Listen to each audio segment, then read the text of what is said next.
যে বিল্ডিং এ বসে আছো, কথা বলছো, ভালো লাগছে যে ছাত্রছাত্রীরা কথা বলতে না, কথা কি আমরা বলবো? এই বিল্ডিংটা একটা সময় ছিল ঢালাই করে ক্লাস্টার বিল্ডিং, তখন আমাদের নাইট কোচিং চলতো। হঠাৎ করে বিপুলদা এখানে বসে আছেন, হঠাৎ করে আমাদের সাবমার্সিবল ফেল করে যায়, তখন নাইট কোচিং চলছে মানে মাধ্যমিকে। আর ঠিক ডান পাশে দেখলাম মাঠটা ফাঁকা আছে, ওখানে একটা স্যালু চলে। হঠাৎ করে আগে যিনি প্রধান শিক্ষক ছিলেন যে জল আনতে হবে, আমরা কয়েকজন হারিয়ে বেরিয়ে পড়লাম ছেলে মেয়েদের জল দেওয়ার জন্য। এই জল দিবসে আসতে পেরে খুব গর্বিত, কারণ এই বিদ্যালয়ে তোমরা যেখানে তোমাদের যে ট্যাবগুলো আছে ওখানে এখনো জল দিবসের যে পিনগুলো সেই 14 সালে আমি বানিয়েছিলাম, ওই জলটা আনার পর এসে আমি আস্তে আস্তে বাইকে দেখছিলাম এই পাড়াতে, যেহেতু পাড়াটা একটা সময় 4টা বছর এই বিদ্যালয়ে কাটিয়ে গেছি, বলছি না, দেখছি যে ট্যাপটা চালু আছে, সেখানে বসে একজন কাপড় কাটছে।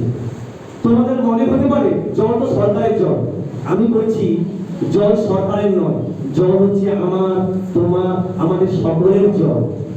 তোমরা বুঝতে পারবে না, আমরা যেই যুদ্ধ দেখছি আজকে ইরান, সেই সৌদি আরব, আমরা তেল কিনছি, তারা জল কিনছে। তাদের নির্দিষ্ট একটা জল দেয়, সেই জলে স্নান করা, বাথরুম করা, রান্না করা।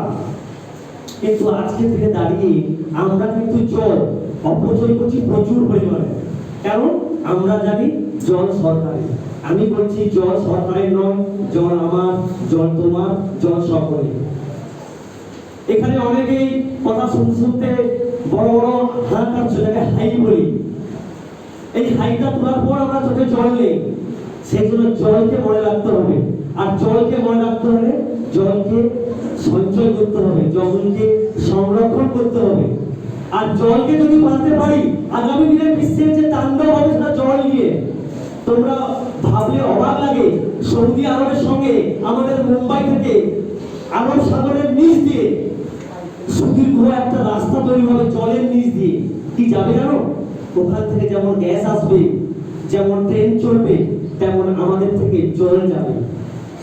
নিশ্চয়ই কেউ নোনা জল খায় না আমাদের এখানে, কিন্তু ওখানে মিষ্টি সুস্বাদু জল। তোমরা জেনে খুশি হবে যে আমাদের এই 3 ভাগ যে স্থল, 1 ভাগ 3 ভাগ জল, 1 ভাগ স্থল, এই 3 ভাগের মধ্যে 99% নোনা জল, 1% মিষ্টি জল, যে জল আমরা পান করি। আমি সবাইকে বলবো, জলটা বিশেষ করে যে আমরা কলের জল করি, কেউ পাটা কেউ ধোবে না। আজকে যেখানে প্রাইমারি স্কুল আছে, আস্তে আস্তে দেখলাম স্যার বলছিলেন ওখানে কিন্তু আগে ঘেরা ছিল না, ওখানে একটা টিউবওয়েল ছিল। প্রাইমারি বাচ্চারা, আমাদের বাচ্চারা গিয়ে ওখান থেকে জল তুলতো।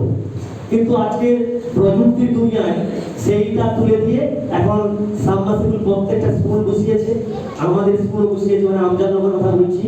তোমরা ঠান্ডা পানিও পাচ্ছ, এত কিছু পাচ্ছি আমরা, কিন্তু আমরা জলের সংরক্ষণ করতে ভুলে যাচ্ছি।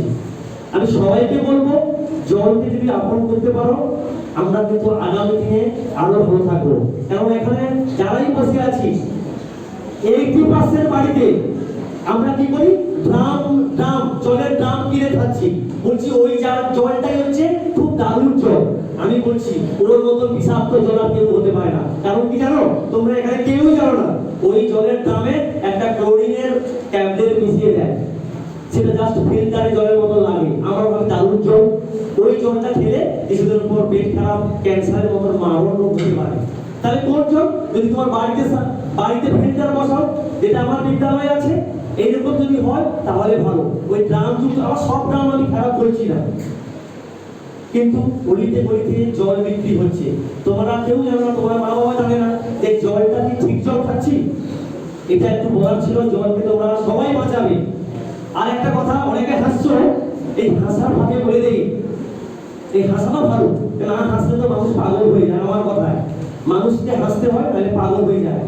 দেখো, আমরা লক্ষ্য করেছিলাম, স্যার বলছিলেন সারা বছর আমরা যে কাজ করি, বিশেষ করে যেটা আমাদের গ্রাম বাংলায় এই যে কুকুরগুলো ঘোরে, এই শীতকালে প্রত্যেকটা কুকুরের গায়ের লোমগুলো উঠে যায়, আমরা তাকে যেতে ঘৃণা করি।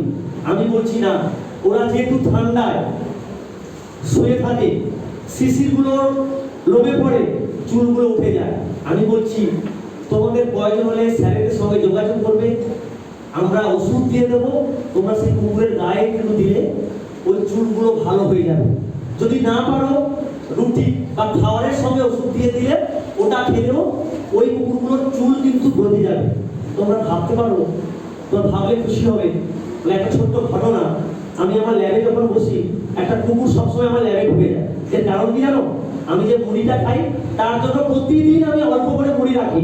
যেদিন সে আমার ল্যাবে যেতে পারলো না সেদিন আমি নিচে নামিয়ে এলে সে যাবে, আর তাকে যদি বলে দিই যদি বাইরে থাক, সে বাইরেই থাকে। কারণ আমরা মানুষ, আমার মনুষ্যত্ব হারিয়ে ফেলি, কিন্তু একটা অবলা পশু তার মধ্যে সেই মনুষ্যত্ব বোধ আছে। তোমরাই জানো এই সেই কুকুর যে একটা গাড়ির অ্যাক্সিডেন্টে তার মা মানে গৃহকর্ত্রী গৃহকর্তা দুজন মরে যায়, বাচ্চা ছেলেটাকে একটা কুকুর, তার গৃহপালিত কুকুর যেটা, সেই হচ্ছে পাহারা দেয়। কখন? কত সময় পর্যন্ত? যত সময় না পুলিশ আসে। এবং ওই পুলিশ আসার আগে পর্যন্ত প্রচুর জন সেই বাচ্চাটাকে নিয়ে পালিয়ে যাবে। আর কত কুকুর তো আছে যাদের কাজ হচ্ছে যাকে যাকে যেখানে পায় কামড়িয়ে দেয়, কিন্তু সে রক্ষা করেছে। তাহলে আমরা মানুষ তাকে ভুলে যাই। আর এই কুকুরের আরেকটা কথা বলবো, আমাদের ভারতীয় সেনাবাহিনী কিন্তু এখন বিদেশি কুকুর বদলে ভারতীয় কুকুরের প্রতি আরো বেশি নজর দিয়েছে। যেটা 26শে জানুয়ারি আমাদের যে লাল কেল্লায় যে অনুষ্ঠানটা হয় মানে দিল্লিতে কর্তব্য পথে, সেখানে কিন্তু দেশি কুকুরের যে প্রদর্শনী হয়েছিল, কুকুরের একটা গুরুত্বপূর্ণ ভূমিকা নিয়েছিল। এই নির্বাচন স্যারের কাছে বইটা দেওয়া হলো, এর আগের সংস্করণে আমার একটা লেখা ছিল যে অবলা তুমি কথা বলো। কেন আমি লিখেছিলাম? আমরা দেখি, প্রায় দেখি, এখন যেটা আমরা দেখতে পাই না, ব্যাংক দেখতে পাই না, অনেকেই দেখতে পাবে ব্যাংকগুলো বেরোয় এখন রাত্রিতে। কারণ কি? আমরাই ছেলেরা, আমরাই মেয়েরা যাওয়ার সময় ব্যাংকগুলোকে দেখতে পেলে পা দিয়ে টিপে মেরে দেয়, বলছে ও তো অবলা কথা বলতে পারে না। আচ্ছা, কেউ যদি আমাকে একটা আমার গালে এক চড় মেরে দেয়, আমরা রেগে তাকে 10 গাল মেরে দেই। আমরা কেউ গান্ধীজি নয় যে এক গাল মারলে আরেক গাল পেতে দেবো। তাহলে আমরা সেই কথা বলতে পারে না বলে সেই ব্যাগটাকে আমরা মেরে দেই। কথা বলতে পারে না বলে একটা লাঠি নিয়ে গাছের পাতায় মারতে মারতে চলে যায়। তাই তো জগদীশ চন্দ্র বসু, গাছেরও প্রাণ আছে, ওই আবিষ্কার করে একজন বাঙালি বিজ্ঞান। এটা ভাবতে হবে। আর তোমরা ভাববে স্যার আমাদেরকে ভাবিয়া কি হবে, আমার মা বাবা ভাবে। আমি বলছি না, ভাববো আমরা, আবার মা বাবাকে ভাবাবো আমরা, কারণ আমরাই আগামী দিনের ভবিষ্যৎ। আজকে তোমার মতো আমরাও এক সময় এই স্কুলের দরজায় বসেছিলাম, এই বেঞ্চিতে বসেছিলাম, আজকে দিনে আমরা শিক্ষকতা কাজ করছি। এখান থেকে আমাদের বেশ কিছু ছেলে মেয়ে যাদেরকে আমি পড়িয়েছি, অনেকজনকে দেখছি, কেউ ডাক্তার হয়েছে, কেউ নার্স হয়েছে, কেউ শিক্ষকতা লাইনে যাচ্ছে, দেখে ভালো লাগে। তাহলে আজকে তোমরা যারা বসে আছো, কথা তো বলতেই হবে। কথা না বলে আমি আমার ভাষায় বলি যে মানুষ পাগল হয়ে যায়। কথা বলো, কিন্তু কথাটা কখন বলবো? যখন কথা বললে কি হবে? তখন বলবে ছেলেদেরকে বলে পাগল, মেয়েদের বলে পাগলি, হ্যাঁ কথা বলে শুধু। আমি বলছি কথা বলো, কিন্তু যখন স্যারেরা কিছু বলছে সেটাও শুনতে হবে। তুমি ভাবো যে আমি শুনে কি করবে? না, আমি তোমরা শুনে লাভ এটাই, তোমরা দুজনকে অ্যাওয়ারনেস করাবে, সচেতন করাবে। যে লোকটা, যে মানুষটা জলটা খুলে রেখেছে তার ট্যাপটা তুমি বন্ধ করবে। দেখবে ও বলছে আমাদের এই বাচ্চা মেয়েটা করছে, তাহলে আমরা কি এখানে কিছু করতে পারি না? আমরা যখন একটা কুকুরকে বাঁচাবো, কুকুরকে দুমুঠো খাবার দেবো, একটা ব্যাংককে বাঁচাবো। এখন চাষ হচ্ছে, তোমরা সবাই জানো, একটা গাদা বন্দুক নিয়ে বকগুলোকে মেরে দিচ্ছে। কত গ্রাম মাংস? ম্যাক্সিমাম 100 গ্রাম থেকে 200 গ্রাম মাংসের জন্য। তুমি জানো কি ওই বকগুলো আমাদের নয়, ওরা হচ্ছে পরিযায়ী পাখি। ওরা অনেক দূর থেকে আসে। কেন আসে? আমাদের যখন শীতকাল থাকে, ওরা শীতে, আমরা বলি বসন্তের কোকিলের মতো, শুকে আছে উঠে নেয়। ওরা এই ঠান্ডার সময় আসে, আবার চলে যায়। আমরা তাদেরকে মেরে ফেলি। আমরা কি একবার ভাবি না তাদেরও তো প্রাণ আছে, তাদেরও তো কষ্ট হয়? আমরা কিন্তু ভাবি না। আমরা ভেবে নেই যে মুরগি তো মারি স্যার, তাহলে বক বললে দোষ কি? কিন্তু মুরগিকে আমরা পুষি খাওয়ার জন্য। ওই বকগুলোকে কিন্তু আমরা কেউ পুষি না। ওই বকগুলো হচ্ছে প্রকৃতির বক, প্রকৃতিতে বেড়ে ওঠা, প্রকৃতির মধ্যে তার বিচরণ, এবং সে বিভিন্ন জায়গায় ঘুরে বেড়ায়। আমরা সেই সুযোগে কি করি? অনেকটা তাদেরকে নষ্ট করে ফেলি। এখানে 5 থেকে 10 ছেলে এবং মেয়েদের সকলকেই বলবো, আজকে তোমাদের শপথ করার দিন, জল অপচয় রোধ করবো। যদি না পারো, এক মিনিট, যদি না পারো তোমরাই তোমাদের স্যারকে বলবে যে জল বাঁচাও বা জলই জীবন, এরকম কিছু পোস্টার ট্যাবের কাছে মারিয়ে রাখবে, যাতে দেখে আমার শিক্ষা হয়। যখনই ট্যাবটা আমি খুলে রাখবো তখনই মনে হবে এটা, আপনারা আস্তে করে ট্যাবটা বন্ধ করে দিন। এবং আর একজনের কথা না বললে নয়, গাছের কথা। আমাদের যিনি 2019 সালে আমাদের প্রাক্তন রাষ্ট্রপতির হাত থেকে পুরস্কার নিয়েছিলেন, তিনিকে বলা হচ্ছে ভারতবর্ষের মা। কার মা? গাছের মা। আমরা আজকে হাসি, আমরা গাছ লাগাই না, গাছ বাঁচাই না, কিন্তু তিনি 385টা বড় গাছ লাগিয়েছিলেন। এবং গাছকে যখন একটা জায়গায় গাছ কাটা হয়েছিল, গাছকে জড়িয়ে ধরেছিলেন, কারণ ছিলেন যে গাছ কাটা যাবে না। পুলিশ সেখান থেকে ফিরে দিয়েছিল, সেই জন্য তাকে পরবর্তীকালে ভারত সরকার পদ্মশ্রী পুরস্কারে ভূষিত করেছিল। ওই জন্য তাকে বলা, তোমরা দেখবে যারা একটু বড় আছো, যদি কম্পিউটারে ইন্টারনেট পাও, যদি পাও, বা স্যারকে বলবে যে স্যার গাছের মাকে, ওই বয়স্ক মানুষটাকে তুমি দেখবে, শুধু কর্ণাটকের একজন মানুষ, একজন মহিলা, ছবিটা বললে দিলাম, তো আপনারা একটু স্যারকে বললে ইন্টারনেট সার্চ করে দেখবে, উনি হচ্ছে আমাদের গাছের মা বলা হয়। আমরা ভুলে যাই কি করে? তিনাকে কিন্তু কেউ শিখায়নি, কিন্তু সংগ্রামে লড়াই করেছে।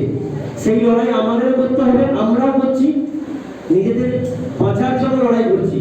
তোমরা জানো, গাছ যদি আজকে না থাকে আমরা কিন্তু কেউ বাঁচবো না। তার বড় প্রমাণ, শহরে যারা যায়, এত বড়, এত দূষণ, অক্সিজেনের মাত্রা কম, কিন্তু গ্রামে আমরা কি মন ভরে, প্রাণ ভরে শ্বাস নেই, অক্সিজেনের মাত্রা আমাদের স্বাভাবিক। এর একটাই কারণ, আমাদের গ্রামে প্রচুর গাছ লাগাচ্ছি আমরা। আর কি? আর হচ্ছে তোমাদের বাড়িতে এখন দেখবে, বা এই ধান কাটার হয়ে যাওয়ার পর প্রচুর পরিমাণে কি ফলগুলোকে আগুন লাগিয়ে দেয়, এটাকে রোধ করতে হবে। আর একটা লাস্ট কথা বলবো, শেষ করবো। আমরা কিছুদিন আগে খেজুরি একদম সুদূর পোস্ট অফিস, ছেলেমেয়েরা তো শুনবে, আমাদের খেজুরি হচ্ছে সেই খেজুরি, ভারতবর্ষের প্রথম পোস্ট অফিস হচ্ছে খেজুরি, যেটা এখন প্রায় ভগ্ন প্রায়।